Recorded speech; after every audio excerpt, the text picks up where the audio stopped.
to pain and editing too. Good evening, everyone. This is the Coast to Coast Combat Hour. Ed Carbajal here, as always, with Matthew Hawkins, brought to you by AllAccessMMA.com. Please check out AllAccessMMA.com for your MMA news. This is the one after UFC 257, after a string of UFC events, big UFC weekend, big pay-per-view. Obviously, Conor McGregor with Dustin Poirier in the main event. Matt, what else is there to talk about, right? What? There's not much else to talk about. I want to thank the people at BKFC. This is one of the hats that they sent me for on their giveaway day. So props. Figure I'll wear it and throw them out. But obviously UFC 257 is the topic of the day, topic of the week.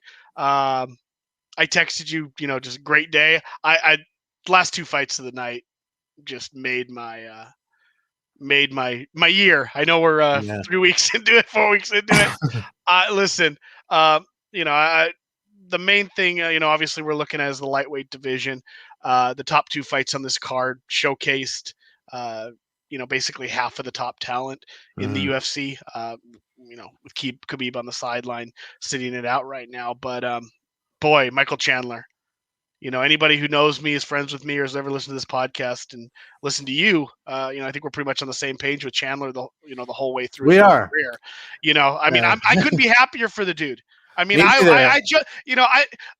Dude, I love MMA. Anybody, I live it, but it takes a lot for me to make me jump out of my seat.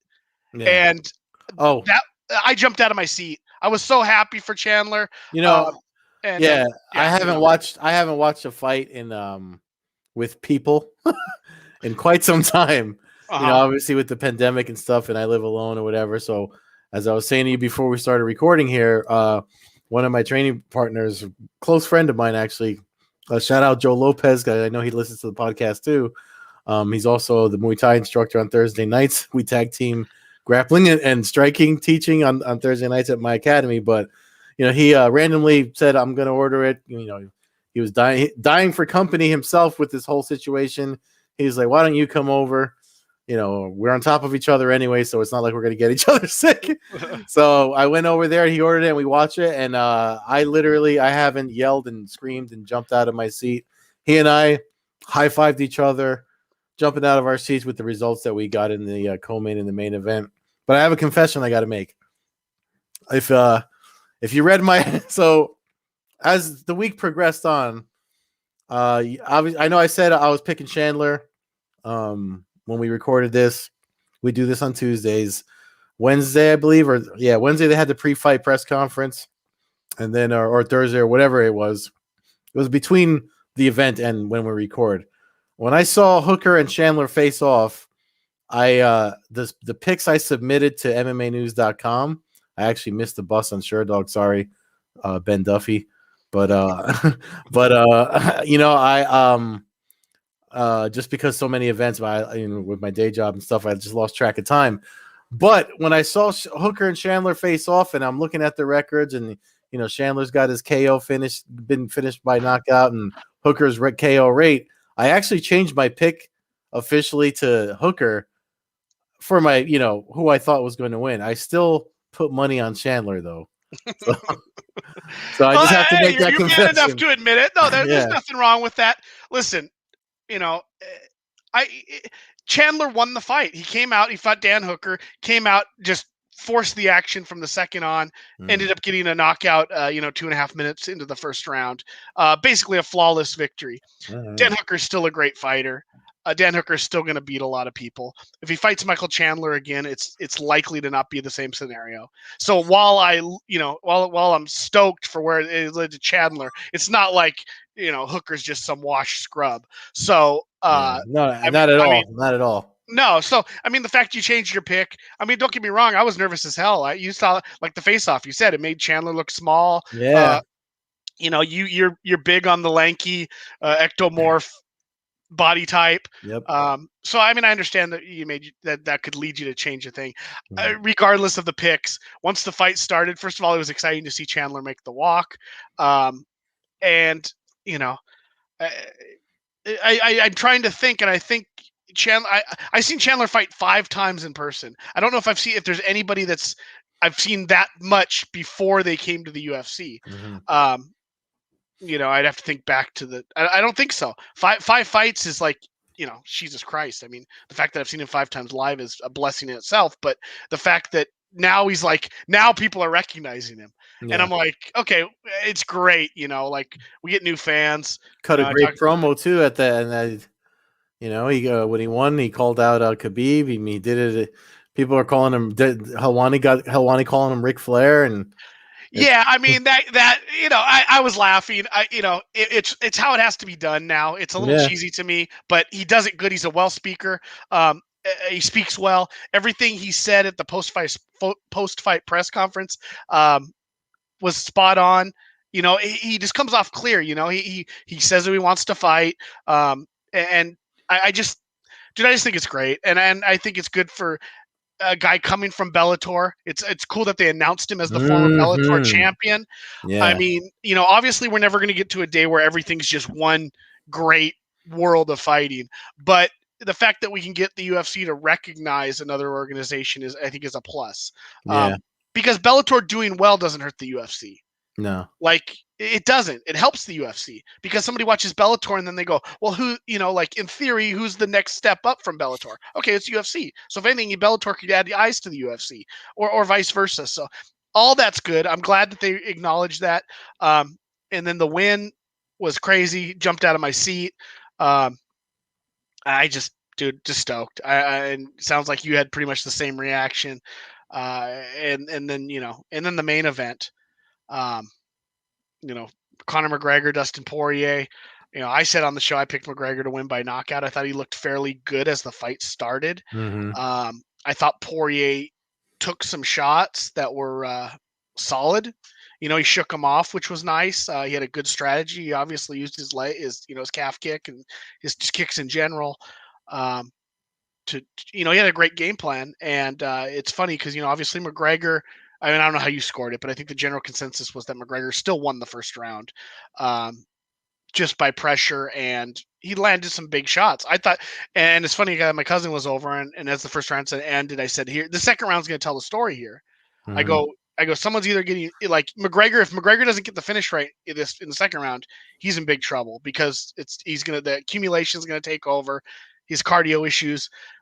And it happened quicker than I thought. I thought it would be after the second round where we would see McGregor fold. Poirier put it on him, man, and then went Vitor Belfort on him once he had him hurt, which was great to see. I mean, I don't know about you. I mean, I know there's a lot of McGregor fans. Again, seen him fight, had great times at the fight, but I can't remember the last time I was so happy to see someone get knocked out. I mean, I was happy because I won some money. Obviously, it was a plus.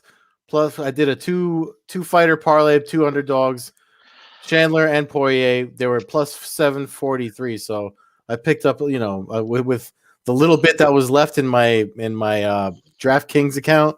I managed to bring the funds up a little in there with just making that pick of the straight money line for the two of them to win, but. I mean, the thing is, I don't, I feel like I've said this before on the podcast. I don't dislike McGregor. It's just the weird cult-like fan base that he has. That's a little disheartening. I actually I like him as a competitor and a martial artist when he does compete. And the loss at the end of the loss, he acknowledged that he hasn't been competing enough, and that his time, outside of, he was the first one to say it before anyone else tries to post analyze or anything. He said, that you have to be active, and I've gone on. I know I've said it here and with a bunch of other people. Dustin Poirier, that's 2014, I think, when they fought UFC 178. Mm-hmm. Dustin Poirier, they both evolved. What's funny is Chael Sonnen brought up a really good point when he did his pre-fight analysis. He was like, a lot of people are focusing on Dustin Poirier evolving since then too, but so has Conor McGregor, right? However, I mean, again, this is going back to what McGregor immediately cited as his own fault. The activity and the amount of training camps and fighting MMA is where he hasn't evolved. He might have evolved from where he was in 2014, but not as much as Dustin Poirier. Dustin Poirier had some really nice counter punching from the inside once they got close to each other. He obviously set it up by messing up McGregor's mobility on his lead leg, which again, watching with the striking coach from my gym, where he was like, he's leaning on that leg. Joe kept saying he's leaning on the leg, and I'm like, yeah, and Poirier, I didn't even realize that the calf kicks were having that effect until I saw McGregor not move as fluid, his whole touch button the park movement coach stuff that he does. You know what I mean? So, and I'm just citing the Nate Diaz joke about the movement guy. I already forgot what that guy's name was, but yeah. So I honestly think we've seen when McGregor loses, he wants to fight the same guy that he lost to immediately. So, and it looks like they were both in agreement with that at the end of it. I mean, we saw today McGregor's on 6 months suspension after the loss anyway, so it's not going to happen within the next 6 months. But oddly enough, the timing for that is what, July, and they plan on going back to Abu Dhabi in July, which is the new International Fight Week location. I wouldn't be surprised if that rematch happens then. But yeah, man, I enjoyed the fight, and again, I don't hate McGregor. I think he drills well or whatever, but I think he got a wake up call and I need to start taking this seriously again. Yeah, I mean, let's not mistake. I don't hate Conor McGregor. I watch every one of his fights. I've attended 3 of them. It's not that it has nothing to do with a hate for the dude, but I watch the sport, and occasionally dudes come around who I kind of like to see lose. I mean, to me, it's like every sport. I hate the LA Clippers. I love to watch the Clippers lose. If the Clippers lose, it doesn't even matter necessarily always if the Lakers win. I like watching the Clippers lose. Other sports fans, Steelers fans, like Hunter, he loves watching the Browns lose. I mean, things just like that happen. And for me, it's just Conor McGregor. Now, a lot of it has to do with his fan base. But I don't want to see the rematch. I don't think Conor McGregor doesn't deserve a rematch right now. He didn't give Aldo a rematch. He didn't give Eddie Alvarez a rematch. He's never given anybody else a rematch. I mean, the only rematch he's ever given is Poirier. Yeah. Diaz gave him a rematch, and then he hasn't given, he didn't turn around and do that trilogy quick. So as much as I just don't want to see that fight, and I hope it's not for the title. If it's for the title, then the title loses some credibility as a title. Still be a great fight, but I don't want to watch. I don't want to watch a revolving door, because then what happens if McGregor wins? Does Poirier get a rematch for the title? Yeah, are we doing 4, and then do we do 5? I mean, my thing with McGregor is we know the UFC is going to give him a title shot, even if he's on a 19-fight losing streak. So right now, I don't want to see that. I want to see Poirier. Well, I mean, we'll get into down the line where we're going to do some stuff. But the other thing about McGregor is, listen, I get it. He's not active, but whose fault is that? That's his fault, yeah. I mean, he won a fight in 40 seconds in January of last year, and he decided not to fight. So while I get it, it's kind of an excuse, I'm not active. Well, be freaking active then. If he's really serious about this, and we'll see. I mean, there's debate about that from him and Dana White and whatever about the activity thing from the past year. However, one thing that again, I watched it with one of my training partners when that happened, and he noticed the leg kicks. So one of the things I said, I was like, do you remember when it was supposed to be Justin Gaethje and Conor McGregor at July of one year? I mean, now seeing what we saw, Jesus Christ! I mean, he would have destroyed Conor McGregor's legs. Conor McGregor would have retired after 196 when RDA put him in the grave. Yeah. RDA would have chopped him down like a tree if that's the case now.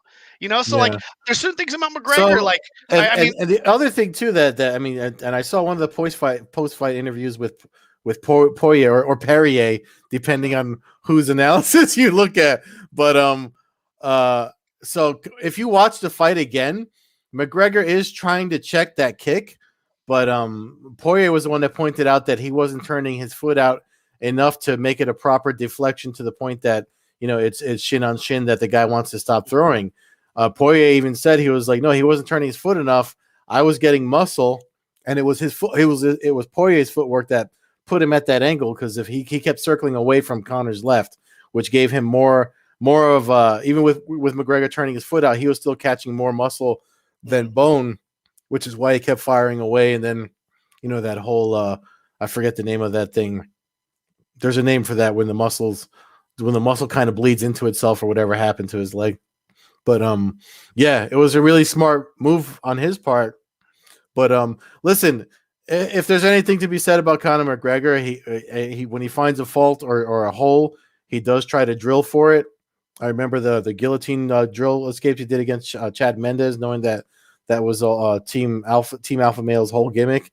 And then obviously with the rematch with Nate Diaz, he drilled scrambles to get off the ground, and we saw that in round. I think that's when Poirier took him down at one point in round 1. We saw that, and then I think that was round 1. But I have to rewatch the whole fight again when it's up on Fight Pass. But still, man, I mean, I think this is a wake up call for him. I don't think McGregor. People want to write him off. That's one thing. Like Poirier said about fair weather fans. Right away, his own fans are ready to write him off and be like, oh, either they're making excuses or they're writing him off. And it's like, dude, if you're a fan of the guy, see what he does next, No, exactly. And everybody loses and everybody gets knocked out. And that's kind of the point, like I've always said.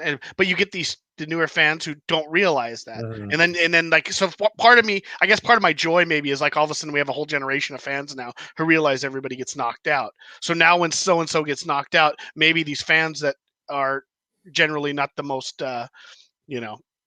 cordial can understand the sport a little bit more, that it happens. I do think that it is a little bit surprising to me that McGregor basically mentioned that he didn't train at all for those kicks.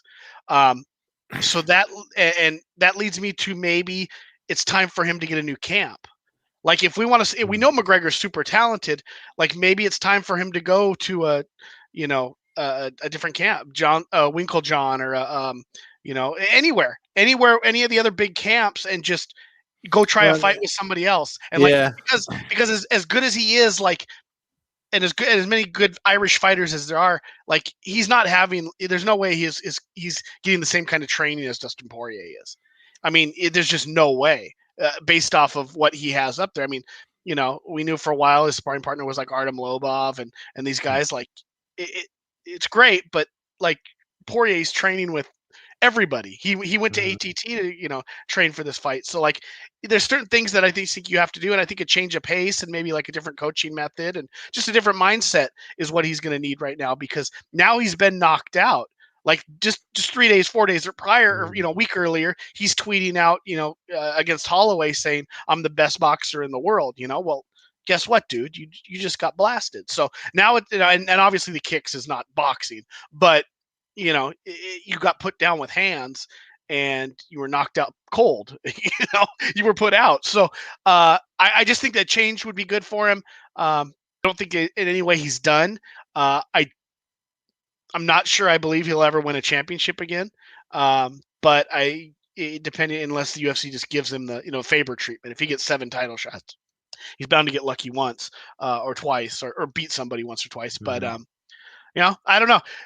Great event. Loved it. Had fun. And we talking about McGregor here. I got to say something about, Poirier deserves all the damn credit in the world. The dude's a killer. Yeah. It's, when you look at his resume now, I've seen a lot of people all of a sudden recognizing him as possibly the second greatest lightweight of all time. It's arguable. I mean, it's there. His resume right now is off the chain. So I just props to him. I saw Justin Wren was with his family, and he put on Instagram the reaction. He had the video of the fight going on and saw the families going crazy. He was with his brother and everybody going nuts. So, I mean, couldn't happen to a better dude. I met Poirier at a story I haven't really told a lot of people, but I met Dustin Poirier at the UFC Expo, I think in 2011, maybe 12, early on, right when it started. And, I was a younger kid at the time, and he was obviously young, and he was Dustin Poirier. He was the Diamond. He hadn't main evented or anything yet, but he was known. And I made a comment in Vegas. I go, something about, hey, you must love all the women around here. And now we know about his wife and how they've been together forever. Well, at the time, again, this is 10 years ago. He goes, yeah, it's great, but I don't need to worry about that. I got the best one at home already. And it was something that kind of stuck with me, because I'm thinking, oh, well, awesome, dude. Like you're living the good life then.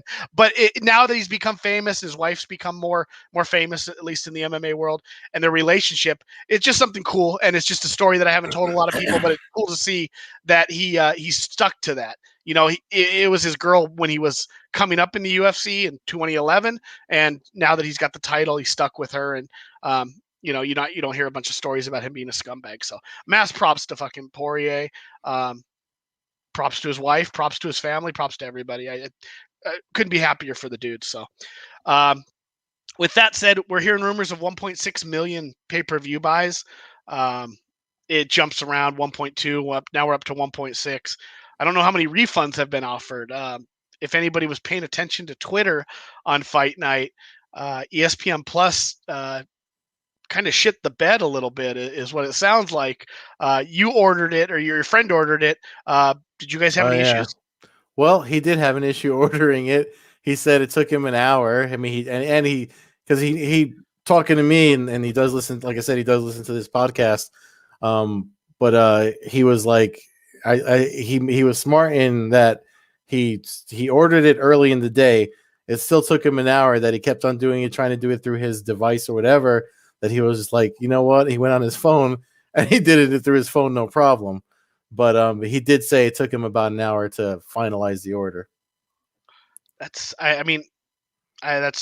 no excuse for that. The UFC needs to get the head out of not if you're going to raise your prices and put it behind a paywall. No. If I'm paying for something I'm already paying for, I'm paying more just for the one thing. Yeah, you need to get your shit right. I ordered UFC 5 by calling a number and pressing 5 on my phone. Like, let's be serious here. Like, that was 25 years ago. Like, can we? We're at a point now where, and he's going to go on and lecture people about streaming and make up streamers and stuff. Like, when he told me that story, I was like, do you remember when you used to be able to order pay-per-views through YouTube? What's wrong with that? Like, that was actually a simpler process. But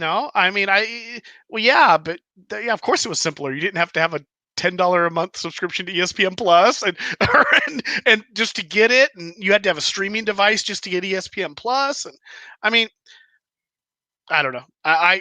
If this really got 1.6 million buys, if it was really on real old school pay-per-view, then I'm guessing 2.5 million.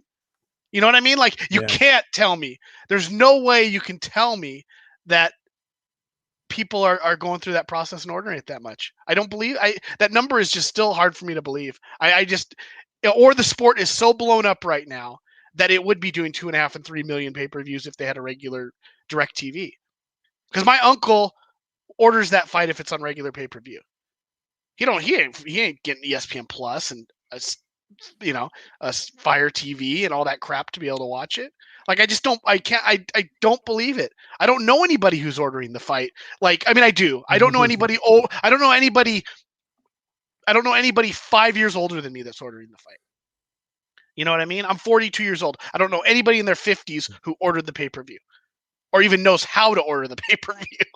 Well, that's a funny, everyone, every time there's a hyped card, everyone's always asking me, oh, it's on pay-per-view, but how do I order it? Like, that's still, how long have they been through doing this? It's still a fairly common question. So that should tell you something, but not for nothing, man. I mean, they're not making, it's getting to the point that it's almost like you're not making these events and these things for the average Joe with what you're charging. You're obviously, you know what I mean? You're obviously targeting the 1% or whatever you want to call it. So, yeah, I mean, I don't know. I mean, like, basically, you're getting the hardcore and the 1%er. Like, most people are not going to be like your buddy and spend an hour trying to give him $70. No, and he was doing that because he had people coming over. Me and another training partner of ours and one of his friends from work. because he wasn't trying to make a COVID factory in his house. So No, and I mean, it makes if you have people coming over and stuff, I totally get it. It's just they gotta figure that out. yeah. I mean, we And he can. wasn't happy. Again, he wasn't. I offered him money. I was like, "Yo, let me throw in," and he was like, "No." It was something. He just wanted to have some company because of the whole thing we've been going through the past year. But it was just like like I almost felt bad going. Yeah. And Well, I mean, like I can order like when I order when I subscribe to the BKFC app, I order it through my Apple. It's through my Apple account. Because I have the app, I don't know exactly how it works. Like, there's got to be so many easier ways to order the pay per view. Yeah, there's Jason73 chiming in. I got to give Jason73 some credit. It made me laugh, and I don't know if it's quite the case, but on the MMAcommunity.com, he said he said Conor McGregor's the new Ronda Rousey. So we'll see how that unfolds. But no, he's not, because he doesn't see when he loses. He doesn't disappear. You know I what don't I know. mean? We'll see. We'll see. No, I don't think he disappears. He's. I mean, if anything, he'll go box or something. But he just. Yeah, Rousey didn't disappear. She went and made millions in WWE. But Yeah, I'm no, but just she saying, like, disappeared from MMA. That's what I'm yeah, saying. I know. We'll see what happens. She lost twice in a row, devastatingly. Let's see Yeah, what happens. If McGregor gets KO'd again violently in his next fight, let's see if he comes back. yeah, but You it's. I know, mean, it's his first KO loss, but he's been submitted, a few times.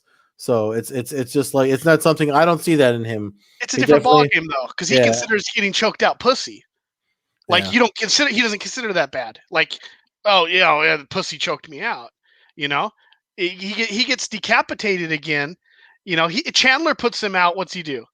I mean, I don't know if he's gonna be the next Rousey, but we're gonna find out the heart of Conor McGregor right now. We're gonna No, find but we're not going to find out again. 6 months of suspension. We're his going to six see month all this social suspension media bullshit between only now if and he has a then. broken leg. Yeah, If he doesn't have a broken leg, he can get that cleared after like 2 weeks. but So it shouldn't be a 6 month suspension. It's only 6 months if he extends it out to 6 months. yeah, that's what I'm saying. But with the matchmaking and the logistics of booking events now, which is something Dana White commented on at the post fight press conference, with the 14-day quarantining that everyone's going to be having to do under the new. That's what he said at the post fight press conference. I'm not saying it's. I'm quoting him, because he was like, under the new administration with all the new logistic problems, he's actually worried about. We're probably not going to have a bunch of UFC events in a row like we did because of that, which is one of his biggest concerns. But I feel like that's going to be a blessing in disguise itself, because we get to the point sometimes that where it's like we need a break, and when the breaks come and they come back, it benefits everybody, them, the UFC, the fans, everybody, because everyone's happy that they're back. So say that again. So he's saying that he doesn't think he's going to have like multiple. it's going to be, it's going to be hard because of the 14. That's 2 weeks. It's 14-day quarantine. That, from what he's hearing, people traveling around have to quarantine for 14 days, and if the commissions and obviously all that stuff gets enforced, he can't do. You're saying if he comes to the United States or if he goes anywhere other than Fight Island, because he just had 3 events in 1 week with 14-day quarantine. Yeah, no, that's over there. He's talking about he specifically said the new administration, meaning. Okay. Yeah. So he's talking about. I got you. And they're done in Fight Island. That's it. They're all coming home. They're already home. Today he had the matchmaking meeting. So, we're gonna get it. That's why we got the Costa announcement and we'll probably get a string of other ones, but we're not going to see. While they're doing the Apex events, I don't think we're going to get an influx of them. It's probably going to be like every other week or every 2 weeks or something like that. If that poses to be the problem that he seemed like it might be, and that's in the post-fight press conference. So if you want to see him address his concerns there, because obviously I don't think anyone was going to ask him anything political, given that his boy. No, I'm sure he doesn't have much good to say there. Yeah. So okay. So looking at now the schedule for the UFC, the next 4 events right now are Vegas bound, Mm-hmm.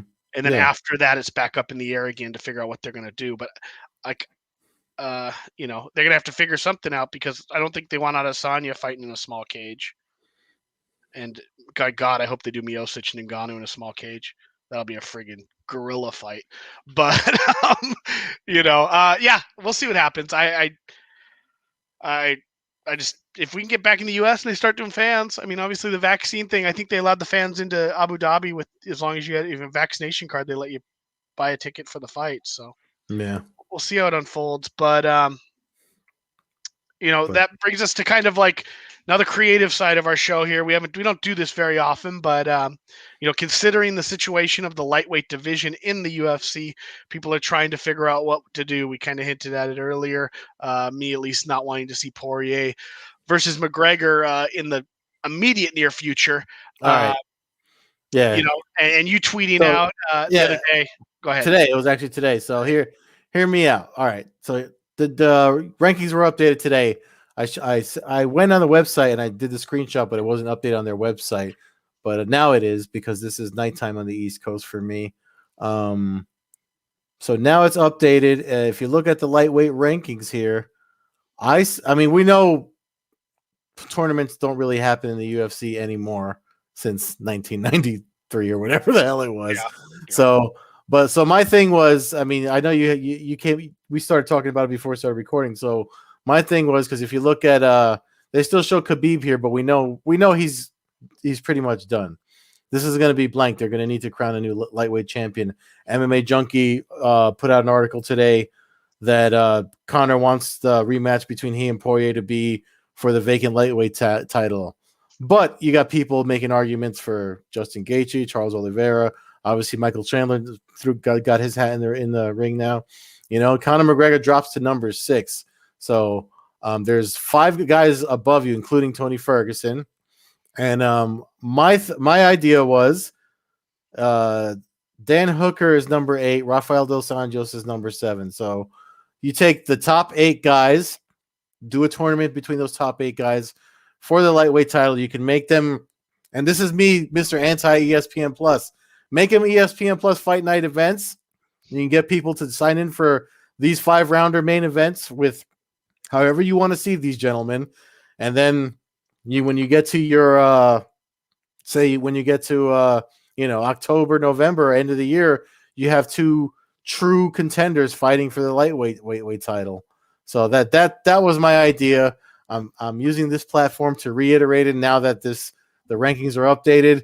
And my apologies to whomever gave me shit for putting the wrong image up, but that's what the UFC had on their website. But my message is still the same. I want a tournament. So for the fans that are just listening right now, the current UFC rankings are with Khabib being retired, essentially. We got number 1 Poirier, number 2 Justin Gaethje, number 3 Charles Oliveira, number 4 Michael Chandler, number 5 Tony Ferguson, number 6 Conor McGregor, number 7 Rafael Dos Anjos, and currently number 8 Dan Hooker. So I guess that I ask you then, just being creative here, like when Bellator did their Grand Prix, it wasn't a true tournament in the sense that the seeding didn't really make a lot of sense. Mm-hmm. Would you, like, looking at that right now, if you were to use those top 8 fighters, would your first round be Dustin Poirier versus Dan Hooker rematch? Or are you jumping up and doing, let's do a title fight like Oliveira and Poirier in the first round like we had with Archuleta and Pitbull? You understand what I'm saying? Like, the issue with the tournament to me becomes the seeding issue, because randomize it, make it, do a drop out of pulling names out of a hat or something. You know what I mean? Leave it up to fate. Do it PFL style. Don't try. I mean, I know they want to market, like, obviously they would probably throw, if they did the McGregor Poirier rematch, they would probably try to book it for a very peak time for them to book it. But I mean, if you want to make it fair, do it random. And because we could get a fight that, maybe they draw, McGregor draws Gaethje, you know what I mean? And that fight that folks kind of like myself wanted to see, they get to see it. Or Chandler Gaethje, you know what I mean? Or even Chandler McGregor, who's no, they're all good fights. Mm-hmm. I mean, you can mix and match any of these people. So here's what I would do. I'm cutting off the 7 and the 8 seed. Dos Anjos is 1-2 in his last 3. Matchups with him are great. Dan Hooker just got smoked. So like I'm just going to the top 6. Now, to be fair, I'm going to do this like the NFL playoffs, and I know that's not something you're super familiar with, but to me, the NFL playoffs, the 1 and the 2 seed get a bye in the first round. But I'm not going to do a true bye. I'm going to reward Charles Oliveira and Dustin Poirier for their long winning streaks, and I'm going to let those 2 guys fight for the title right off the bat. So if those guys fight for the title right off the bat, you have a champion, and then from that point, I would have the remaining 4. I would have Gagey. I'd have Gagey fight. How do I want to do that? I do Chandler Ferguson and Gagey McGregor. Winners of those fights fight then you have your bracket where the loser of Oliveira and Poirier is still in the tournament. They just fight one of those other. They just get reseeded down to the bottom. I just don't. I guess my issue, and I can't believe I'm saying this against the tournament, is I don't feel like Oliveira should have to win 3 fights at this point just to get a shot or to win the title. Yeah. Like to me, that's a punishment for him and Poirier in a sense. Like out of all the guys on that list, those guys have truly earned it. And I'm a Chandler stan and Gagey. I love Justin Gagey too, but Gagey's coming off a loss and Chandler's still new to the UFC. So like that's my only thing is like I feel like Oliveira and Poirier deserve the chance for gold based off of what they've done and what the streak they're on. And Poirier kind of hinted at that too in the post-fight press conference. The one he did wave off completely was like, because one of the questions asked to Dana White that Dana White said yes to theoretically was like, oh, do you do Poirier Chandler now? And Dana White was like, yeah, that's possible, but Poirier was like, no, Chandler just got here. Let him get a few more before he gets to me, which I agree with. I agree with it. I just don't like anybody who thinks they're the champ saying that. Like, I like the champ that just goes, I'm going to fight anybody. If the UFC wants me to fight this new guy from Bellator, I'll put him in a coffin. Like, that's like, to me, that's kind of how it should be. Like, so especially because Poirier doesn't have the belt yet. I mean, whether people think he should have it based off the last fight or not, it's totally irrelevant. He doesn't have it. So, I mean, he could talk. If he's not careful, he's going to talk himself out of a title fight, which could be fucking crazy. Because all of a sudden Nate Diaz is in this mix again. You figure that one out. But somehow Nate Diaz is in this mix, and like he's one of the guys Poirier wants to fight. So I guess that's where my beef comes in a little bit with Poirier saying he won't fight Chandler. You won't fight Chandler, but Diaz is on your list of 2 people you want to fight. Let's keep the legitimacy of this going. We don't need to see Diaz but that's the whole thing. I mean, you and I are matchmaking here like a couple of herbs, but at the end of the day, the UFC is going to do what draws money. I mean, you know what I mean? Like we could get that's perfectly fine, but then we need to recognize that this is not a legitimate. It's not a legitimate sport. Like if I'm okay saying that. Like I've never really thought it's a legitimate sport. I always thought it was like an entertainment-based sport as opposed to a competitive-based sport. Like that's why we like tournaments, because that's what makes it the sport. Like there's no politics in a tournament. A tournament's you're fighting everybody. Like if we're talking politics and money making, then okay. If we're talking politics and money making, then do Nate Diaz versus Conor McGregor for the lightweight title. Finish their trilogy for the title. That's going to be the biggest money making fight they can have. You know what I mean? Like, so while I agree with you, that's what's going to happen. I think it's disgusting. And that's why I think it holds the sport back, because what we should get is, if we're looking at the rankings, we live in different times now. I mean, look at the people, that are covering the sport. I mean, not for nothing, I know. You got characters covering the goddamn sport. I know. But like all these 23-year-old YouTubers now all of a sudden at least know who Michael Chandler is. So and they can they can play maybe one day he'll knock out their god Nate Diaz. But with that said, but like that's not everything. Like I mean, I'm bad mouthing the potential here if we get Diaz in this mix somehow. But like in the other divisions, it's all legit as hell. Like we got Usman versus Burns coming up. You got Adesanya's fighting the other champion, and if he wasn't going to fight the other champion, I don't think he wouldn't be calling out Nate Diaz or Nick Diaz. You know what I mean? He'd probably be fighting Robert Whittaker again. Miocic is fighting the clear number one contender. We don't need to get to a case where all of a sudden we just throw in an unranked. I mean, I don't even think he's not even ranked. Everybody else is fighting the number one contender in the UFC that I can think of off the top of my head. Obviously, we had Garbrandt jump into some mix a little while back. Before that, he got COVID. But for the most part, the UFC does a good job. Sterling Yan, we got that coming up. Volkanovski, Ortega makes perfect sense. Obviously, he's already beat Holloway. We've in Figueiredo, we just had him fight Moreno. I'm not sure which has to be done again because of the draw. And with the rankings the way they are, he shouldn't fight Benavidez again. So it makes sense. Like if McGregor made sense, if McGregor was still ranked number 2 and Poirier had already beaten all those other guys, it would make sense to do McGregor, but he hasn't beaten Chandler and he hasn't beaten Oliveira. And if he doesn't want Chandler because Chandler's new to the UFC, okay. Like again, you agree with him. I don't disagree with him in a sense. I wish he wouldn't say it. Oliveira then is your call. Yeah. Poirier should be saying he wants to fight Oliveira. No, he did.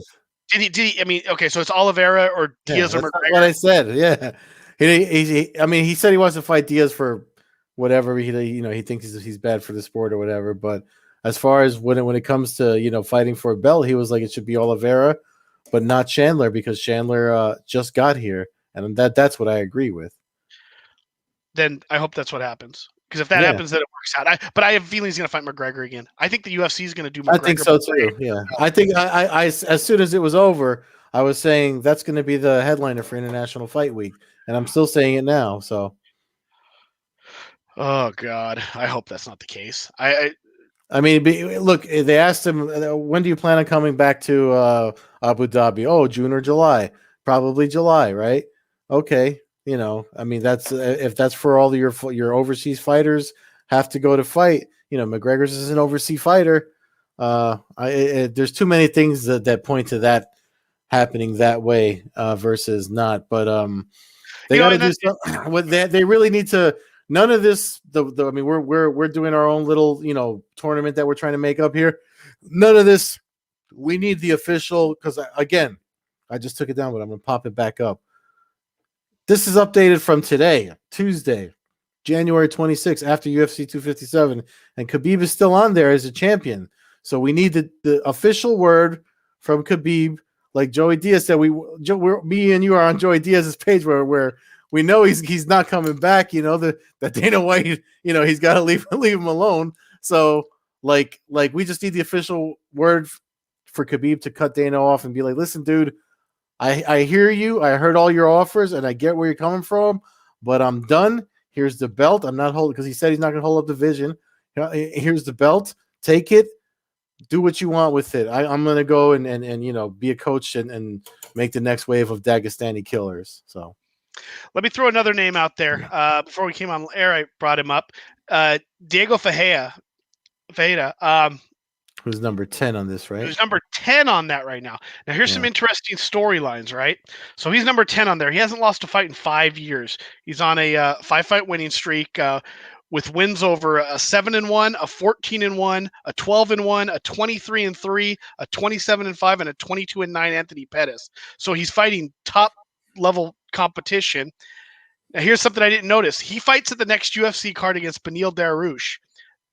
Dariush is the guy who gave Ferreira his first career loss.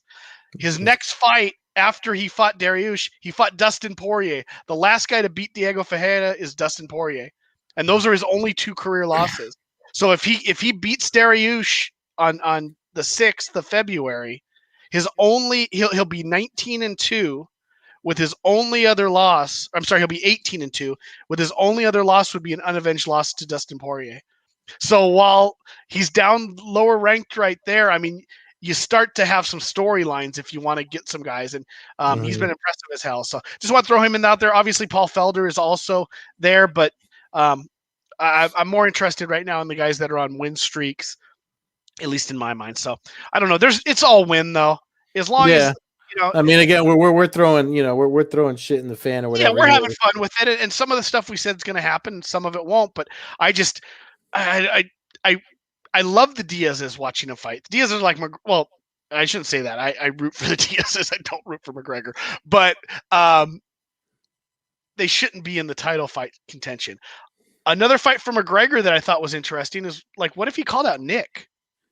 Like McGregor could get, you know what I mean? He could get 2 rich. million buys. He could get rich. He could fight Nick, and then he could do his trilogy with Nate. I mean, there's so many possibilities if McGregor just wants to make a bunch of money and not fight dudes who are going to try to take him down and calf kick him. Yeah. Like, we'll see. So we'll see. That's the difference between Rousey. Like Ronda couldn't just fight some tough scrub. Like it wasn't an option for her to make the trillions of dollars, even after losses. Like she got knocked out by Holly Holm, and then they gave her the female GOAT, Amanda Nunes. Like, so it'll be interesting to see if the UFC is nervous with McGregor because, I shouldn't compare him to Rousey. It's what Jason commented. That was a funny thing on Fight Night. But if he does get knocked out again, mm-hmm. I mean, the UFC has to protect their guys a little bit. So it'll be interesting to see what they do with him. Or are we just at the era now where we're going to get a couple more showcase fights with him? Is he going to fight Masvidal? There's a lot of combinations of stuff that can be exciting, even if you left him out of the title mix right now, coming off of, 2 losses in a row. So, I'm sorry, not 2 losses in a row. He had the Cerrone win in between, but dude, I mean, outstanding action last week. The lightweight division is crazy as hell. Bellator has his name in the UFC, and I don't know, all is good, really. I mean, that was pretty cool. Everybody kind of, the eyebrows went up there like, wow, they actually said Bellator during their event, which they never do. So, hey, man, it's just another. It's cool that they're recognizing, especially with Chandler, getting the win. It was nice that they finally said, all right, you got some legitimate. Real quick, did you see all this stuff? I wrote that on my 7 takeaways for MMAnews.com. Pitbull throwing the shade at Chandler before and after. I don't blame him. I know they have bad blood. I mean, that's legit bad blood, and he knocked him out. Like I mean, dude, it doesn't hurt Pitbull stock. I'll tell you that. I mean, you talk about a guy that if I'm the UFC, I'm breaking the bank to bring in if he ever becomes a free agent. I mean, that's where we're at right now. I mean, Pitbull right now would be, he's got some great fights in Bellator. Obviously, we're still in the middle of what's going on there, but with their tournament and all that stuff. But dude, I mean, if Pitbull beats AJ McKee, he is set for a payday, whether it's in Bellator or the UFC, wherever he wants. Yeah. So I don't know. I just kind of gonna be an interesting year. Yeah. No, it's fun, man. So I don't know, but that pretty much wraps us up. Next week, we'll obviously have the fight night. We'll have the BKFC Knuckle Mania event to talk about, and along with always trying to track down guests. So we'll see how next week unfolds. Until then, fans can follow us at Combat Hour on Twitter, Coast-to-Coast Combat Hour on Instagram. You can follow me, Matthew Hawkins, at MMAHawk21 on Twitter and Instagram. Follow Ed Carbajal at Carbazal on Twitter and Carbeerzal on Instagram. Old Head Carb on Twitch. Any good video game news these days, Ed? I went back to playing. I'm gonna see if we can show. I went back to playing the Division 2. Look at the cover, and I'll give you one guess why. That's Washington D.C. under siege. You're doing your own insurrection. So, and before I forget, we're always brought to everybody by AllAccessMMA.com. Check out www.allaccessmma.com for our video podcast and other MMA news and articles. Yeah, no. Till next week, Ed. Continue your insurrection there on that video game, and. I'm defending the nation. All right, I'll catch you next week. Just don't raise gas prices. Yeah. Yep. Until next weekend. I'll talk to you, brother.